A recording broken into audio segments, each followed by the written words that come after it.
The Roman Catholic Church has been rocked by not one, but two shock and surprise resignations. First, Pope Benedict steps down this week after announcing he was too old and infirm for the office.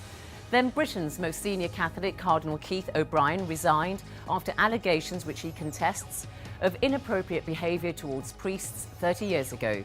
His departure has once again put the spotlight on the Catholic Church's attitudes towards homosexuality. My guest today on Hard Talk is Father Bernárd Lynch, one of a few openly gay Catholic priests. And as cardinals prepare to elect a new pope, how will the Church recover from this embarrassing blow at a time of historic transition?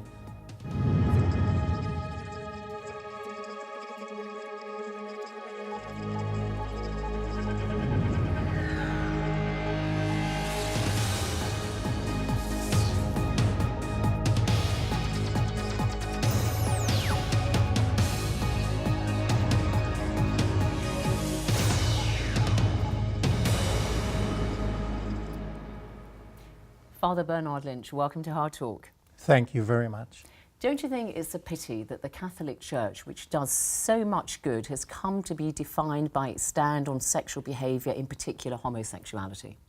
I do indeed. I think it's tragic that the entire social justice, wonderful history of the Church has been collapsed into what amounts to sexual oppression, be that of women or indeed of lesbian, gay, transgendered, bisexual people. But aren't you one of the few openly gay Catholic priests, and you have been a very, very outspoken advocate of gay rights within the Catholic Church? So are you not perhaps adding to that perception that the Roman Catholic Church in some ways is just obsessed with sexuality? Well, I'm still a Catholic and still within the Church working for justice, precisely because there is such injustice, particularly toward sexual minorities. And of course, my work has been, and up to very recently, was in fact around HIV and AIDS. I mean, the genesis of my work was during the Holocaust of AIDS in New York City, where I was chaplain to an organization called Dignity, which is a homophile organization for lesbian gay Catholics.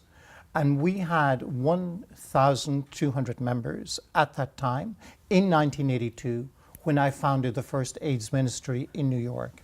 So, I mean, and yes, and clearly you did a lot of fine work there, which many people have applauded. But the point I'm making is this: when you look at the discussions about the resignation of Cardinal Keith O'Brien, he himself said, "Looking back over my years of ministry, for any good I have been able to do, I thank God. For any failures, I apologise to all whom I have offended." And so, in a sense, this man with a very long career, nearly 75 years of age, people now, perhaps all they'll remember is that there are now these accusations of improper behaviour that he apparently committed. He contests all that, but more than 30 years ago, against 4 men, 3 of whom are still priests. That's what people remember, and it's a pity. It is a pity, but I think what adds to that, and this of course is classic oppression, where someone who is homosexual we don't know or that. Gay... Well, we don't know that. He has contested the allegations and he's getting legal advice. But very often I found that and find that amongst my fellow priests, that my greatest support for my work and my advocacy comes from straight priests. We as gay priests, if we are, and the classical terminology according to Pope Benedict is, if we are ego-dystonic, in other words, if we hate our homosexuality, we are acceptable as priests. If we are ego-syntonic, if we accept and try to live healthy, albeit celibate lives, we are not to be allowed into priesthood even to begin with.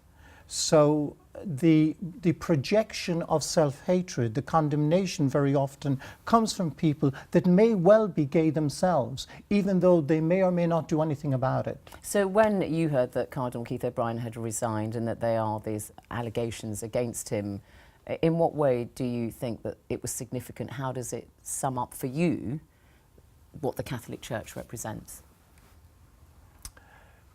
It bespeaks a total incongruity in that if these allegations are true, and they were made by priests, 4 priests. Well, one of them has since married, and the 3 is still priests. That, well, once a priest, always a priest, as far as I'm concerned, and that is the teaching of the church, whether he is married or not.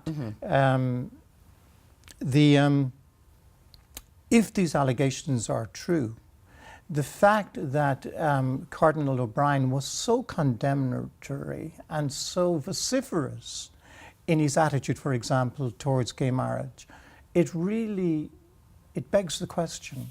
I mean, you know, why do we scapegoat gay people, an already long hurt and suffering community within the church? You just said gay marriage. Are you suggesting that, because you are married to your male partner, you've been very happily married for 15 years, Billy Desmond. That's right. Are you saying that you want to see the Roman Catholic Church accept gay marriage? I am indeed.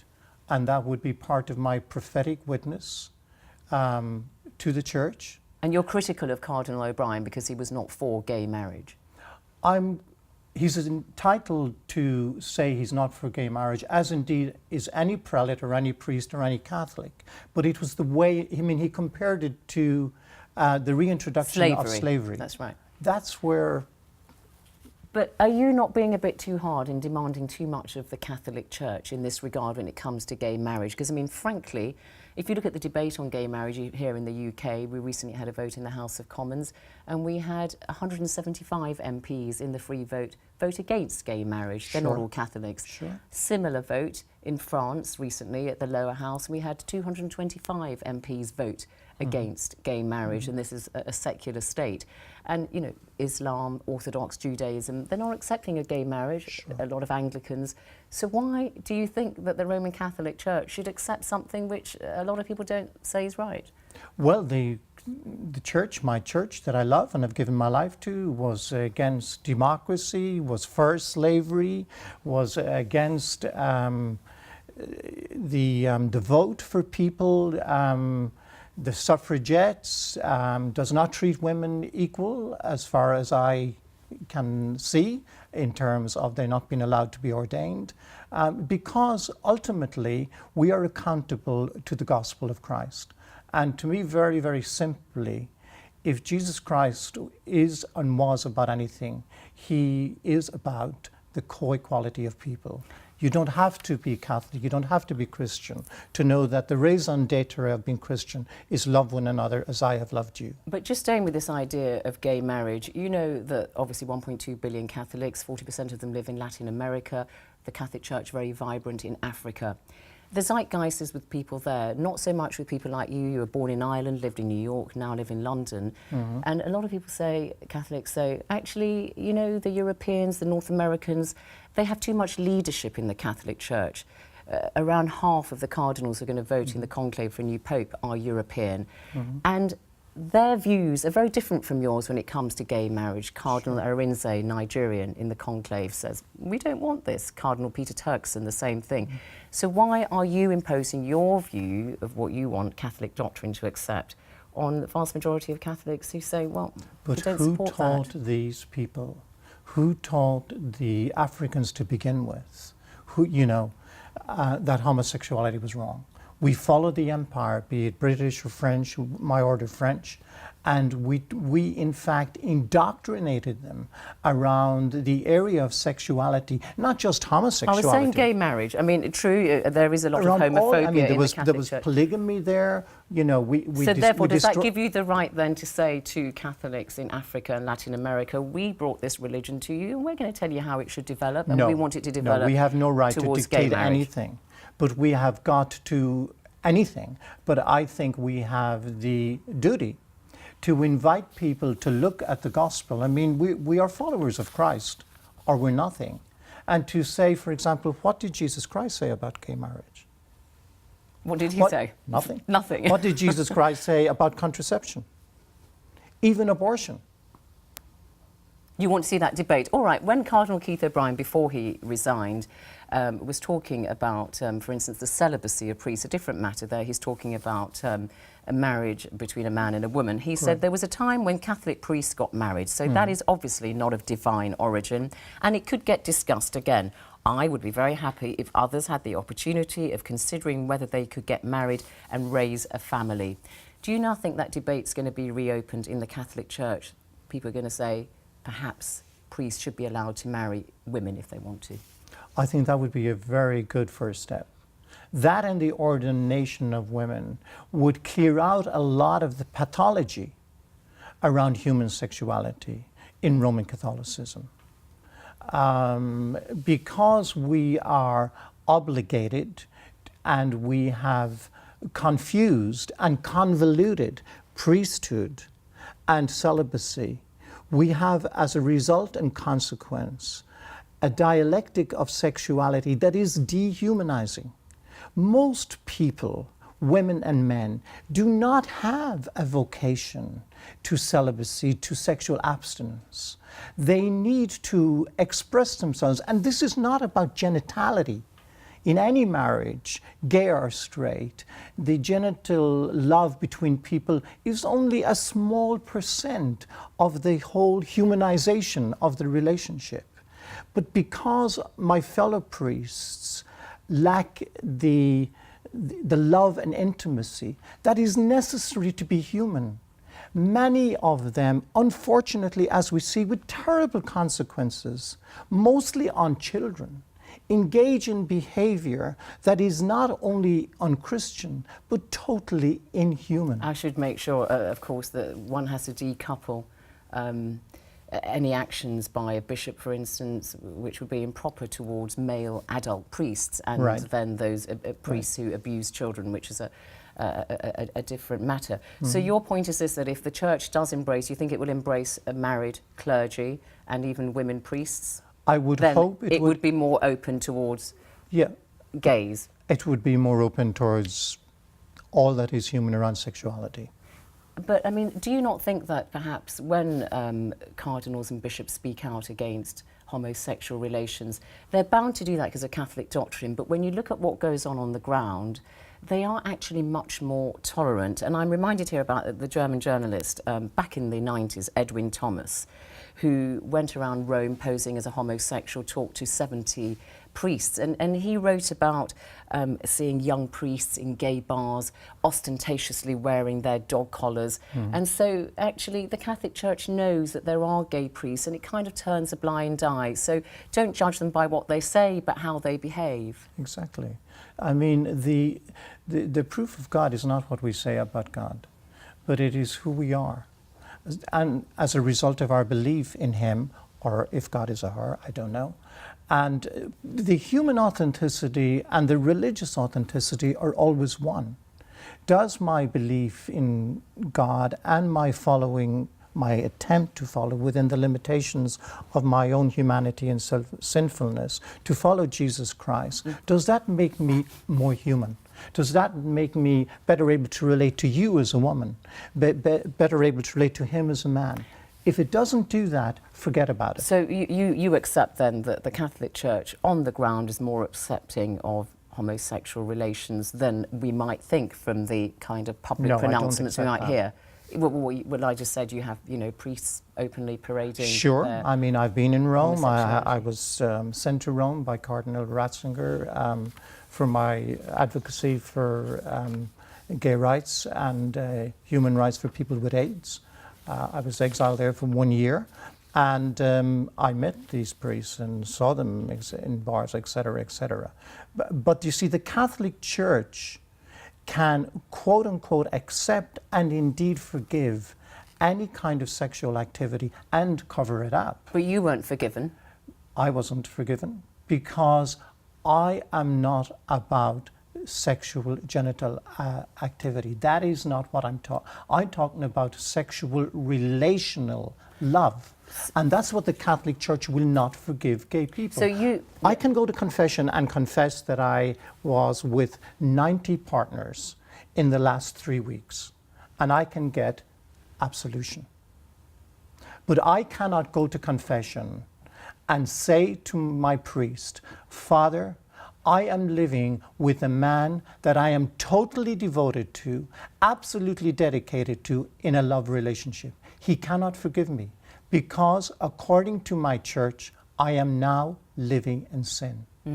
I mean, you decided, you went into a seminary when you were 17, born in County Clare in Ireland. Ennis, yes, and you became a priest in your mid-20s. Then you moved to New York, where you worked with sufferers of HIV and AIDS. I mean, but that is, you were given support there by the Catholic community to do that work to some extent, weren't you?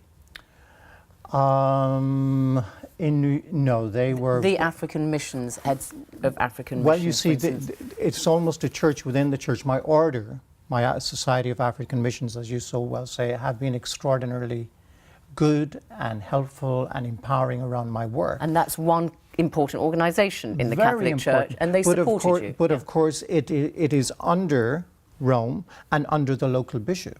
And what, quote unquote, got me into trouble first go was that young men with AIDS in New York in the 1980s were being thrown out of their jobs, thrown out of their apartments because they had AIDS. And I went to City Hall to advocate for a bill on behalf of these men that I was working with that would protect them in their jobs and housing. And the Cardinal was absolutely vehemently That's against Cardinal it. O'Connor, Cardinal O'Connor. the late vehemently Cardinal. against, and that's what was the beginning of my quote-unquote trouble with the church. He did not approve of we safeguarding young gay men, and that's there to And be you were said. defrocked. Well, That's not the right they term. didn't defrock me, but they took away my bag, whatever way you want to say it. My purse, certainly. I could no longer earn my living as a priest. That was my punishment for advocating for housing and jobs for people with AIDS. But you continued to work effectively as a priest, although in a sense you didn't have a license to do so anymore. Yes, correct. Very good, yes. I continued to work as a priest. I continued to work especially up to only 2 years ago with people with HIV and AIDS dying.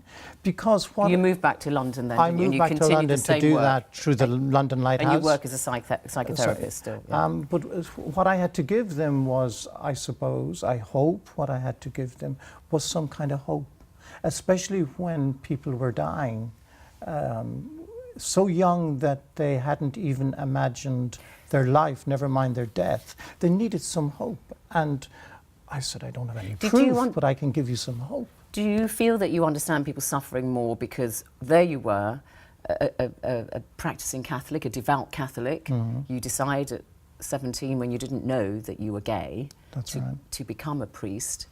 It must have been an awful realisation for you in your 20s when you realised that here you were, homosexual, in a church that condemned homosexual relations. Why didn't you just leave it? Why did you stay in a church that has that stand?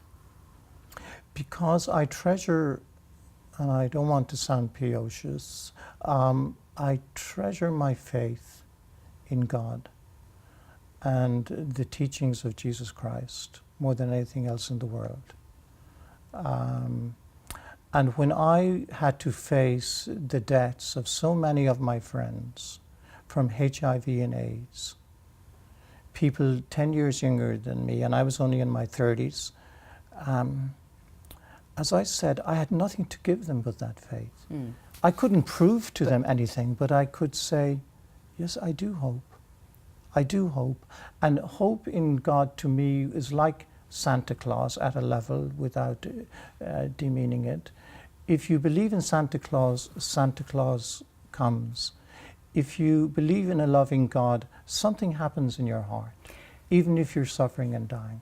Do you think that now that Pope Benedict, a very conservative pope, the last one of the cardinals who have attended Vatican II and so on, that as Cardinal Cormac Murphy O'Connor has said in the light of the Keith O'Brien resignation and so on and other things, that the Catholic Church needs reform. It needs a pope who will work in a collegiate fashion to really try and bring in organisation, because we've heard a lot about the factional infighting in the Vatican that apparently went on under Pope Benedict. Do you think that this is a historic moment for the Catholic Church to try to be more consistent with what many people might say are 21st century values? I would love that. That would be almost like God on earth if we have that. But I'm, just after speaking about hope, I'm not very hopeful. The reason being, miracles are always possible, and I don't mean that in the magical sense. We did have a John the 23rd who brought in Vatican II and surprised everybody. I grew up in a church in Ireland where to go to a Protestant church was a mortal sin. Just to go into a Protestant church, And all that changed with the stroke of the pen.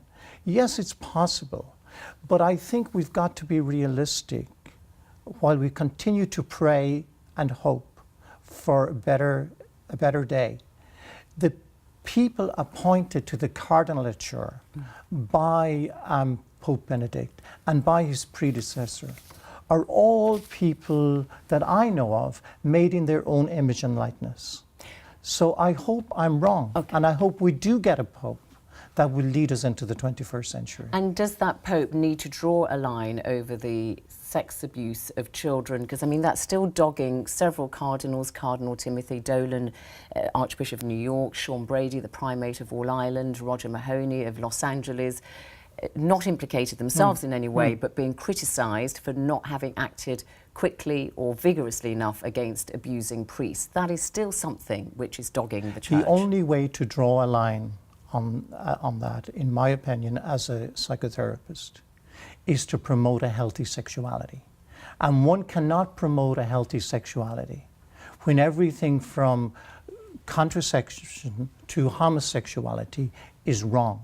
And the only kind of sexuality that is available to Catholic people, lay and clerical, is sexuality for the procreation of children. So that would suggest then if the new pope that you would want would not be one from Africa, because we know that the African cardinals have got more conservative views and so on. So who do you think? Is there any name that springs to mind that you'd like to see succeed Pope Benedict? Well, seeing we're here at home, you could bring somebody in like Archbishop Nichols, who's Vincent Nichols, the Archbishop who's far more open. Of Westminster. You could bring in somebody like. Well, he's not a cardinal yet, though, is he? But you see, anybody can be brought in. You could bring in somebody like Father Timothy Ratcliffe, the former Master General of the Dominicans. But what about people who say we want a brown or a Latin American, white, non-European or non-North American? Sure, it'd be wonderful to have someone who's non-European, but someone who will, again, promote a sexual ethos that is psychologically sound. Optional celibacy, women priesthood, contraception. And you don't think that Pope Benedict, we now know, is going to remain in the Vatican, in Rome, Pope Emeritus, is going to be perhaps another alternative sphere of influence, still exerting some conservative influence? I don't know that. I'd be surprised if he didn't. All right. And when the new Pope is elected, depending on what his stand is on sexuality and so on, would you stay in the Church regardless of who succeeds Pope Benedict? I will die a Catholic. There is too much work to be done. We're 1,200,000,000. I'm not the only one who has, quote unquote, suffered under this hegemony of power, and I will work for justice in my church as long as I live. Father Bernard Lynch, thank you so much for coming on Heart Talk. Thank you very much. Thank you.